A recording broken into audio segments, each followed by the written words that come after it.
कुछ शहर ऐसे होते हैं जहाँ जाने के बाद ऐसा लगता है जैसे समय रुक सा गया है। ठीक वैसा शहर है ऋषिकेश, जहाँ 3 दिन रहने के बावजूद अपने आप को ढूंढता ही रह गया और समय कैसे चला गया मुझे पता भी नहीं चला। और मैं थोड़ा दुखी तो था क्योंकि मुझे ऋषिकेश छोड़ के जाना था हरिद्वार, एक ऐसा शहर जहाँ पहली बार गंगा मैया हिमालय को छोड़कर धरती को छूती है। तो फाइनली मैं पहुंच चुका हूँ हर की पौड़ी हरिद्वार, और अभी फाइनली कह सकते हैं कि welcome to beats of India episode number 10 in Haridwar.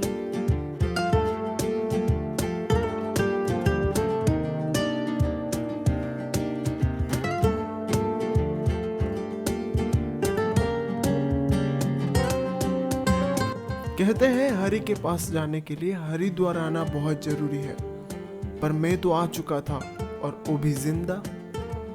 पर मुझे नहीं पता था कि यहाँ पहुँचते ही इतने सारे प्रॉब्लम शुरू हो जाएंगे, क्योंकि यहाँ कोई रूम ही नहीं मिल रहा था मुझे। तो मैं ना अभी जस्ट आया हरिद्वार, और हरिद्वार से मुझे निकलना है कल 12 बजे, तो मेरे पास ओनली 12 घंटे ही है। और अभी मुझे मनसा देवी और चंडी देवी भी जाना है दर्शन करने के लिए। तो मैं रात को आके बताता हूँ क्या हुआ मेरे साथ, ठीक है? अभी टाइम नहीं है तो चलते हैं। और फिर मैं निकल गया था माता के दर्शन करने के लिए, जहाँ पर काफ़ी ज़्यादा भीड़ था।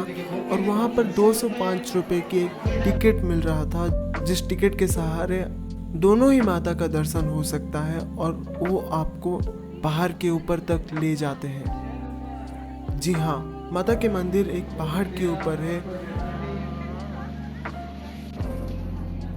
और इस मंदिर को आदि शंकराचार्य के द्वारा 18वीं सेंचुरी में बनाया गया था। जहाँ जाने के लिए आपको 2 रास्ते से जाना पड़ेगा। एक है रोपवे के माध्यम से आप जा सकते हैं, या तो फिर 3 किलोमीटर की ट्रैकिंग करके भी ऊपर तक आप पहुँच सकते हैं।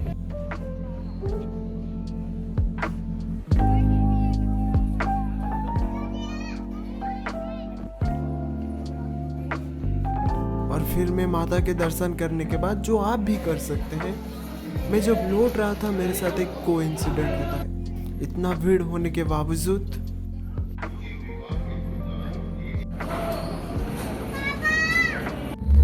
तो सोलो आने का फायदा देख रहे हो। मेरे साथ कोई ग्रुप नहीं था, मैं किसी के साथ आया नहीं था, इसलिए मैं रोपवे में बिल्कुल अकेला जा रहा हूँ। देख लो, बिल्कुल अकेला।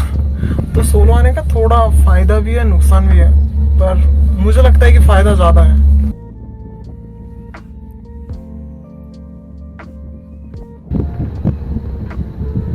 और फिर मैं जब नीचे पहुंचता हूँ तब थोड़ा सा कुछ खाना खाने के बाद, जो काफ़ी ज़्यादा ओवर फ्रेश था, मैं निकल जाता हूँ मनसा देवी जी के दर्शन करने के लिए, जहाँ पहुँचना थोड़ा सा ट्रिकी तो है, और यहाँ बहुत ज़्यादा भीड़ था।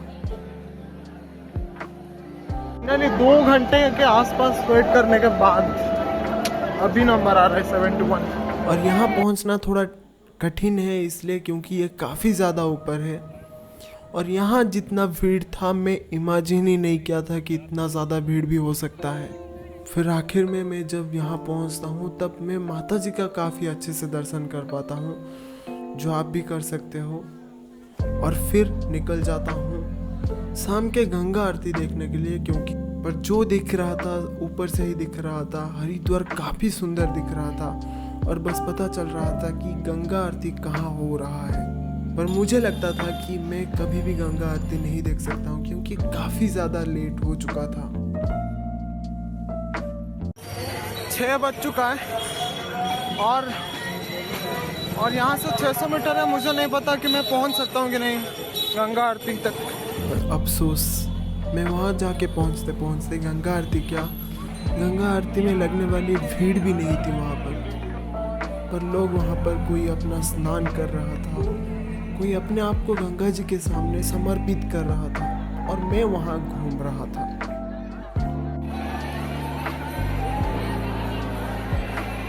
I am 15 minute late. Aarti खत्म हो चुकी है।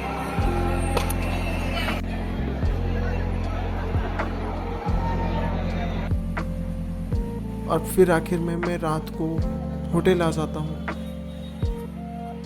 तो क्या हुआ मेरे साथ, मैं आपको शुरुआत से बताता हूँ, ठीक है? ऐसा है कि हरिद्वार में ना आप अगर अकेले हो तो आपको इतने आसानी से रूम नहीं मिलता है, क्योंकि यहाँ बहुत सारे ऐसे बैचलर्स हैं जो आकर यहाँ पर सुइसाइड कर लेते हैं गंगा में कूद के। तो इसीलिए अगर आपको अकेले रहना है रात में हरिद्वार में किसी भी होटल में, तो आपको पहले क्या तो पहले आपको पुलिस स्टेशन जाना होता है और वहाँ पर एक एप्लीकेशन लिख के देना पड़ता है कि मैं अकेले रह रहा हूँ रात में। और वहाँ पर अगर आपको अप्रूव मिलता है कि आप रह सकते हो रात में अकेले, तभी आपको होटल ओनर्स रूम देते हैं।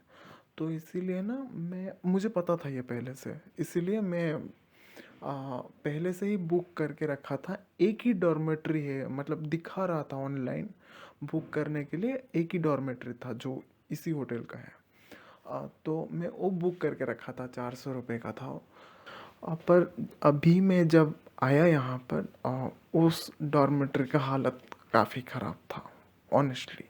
और फिर जब मैं आया उस डॉर्मेट्री में, मुझे उन्होंने कहा कि अभी तो पूरा डॉर्मेट्री खाली हो चुका है। पर मुझे ऐसा लगा जैसे डॉर्मेट्री को देखते ही कि 1-2 महीने से कोई नहीं रहा है। तो इसीलिए मुझे अपग्रेड करना पड़ा उस डॉर्मेट्री को एक रूम में, जो पर्सनल रूम होता है। और वो पता नहीं कैसे करवा दिया मुझे उन्होंने।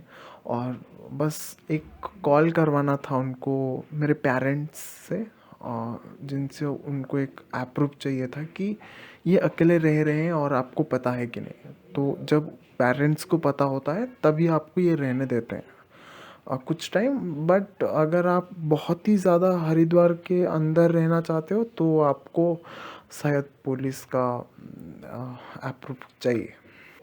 तो इतना ही था, बस मैं आपको इसीलिए बता रहा था कि अगर आप आना चाहते हैं तो थोड़ा सा पहले से आपको ये पता रहना चाहिए।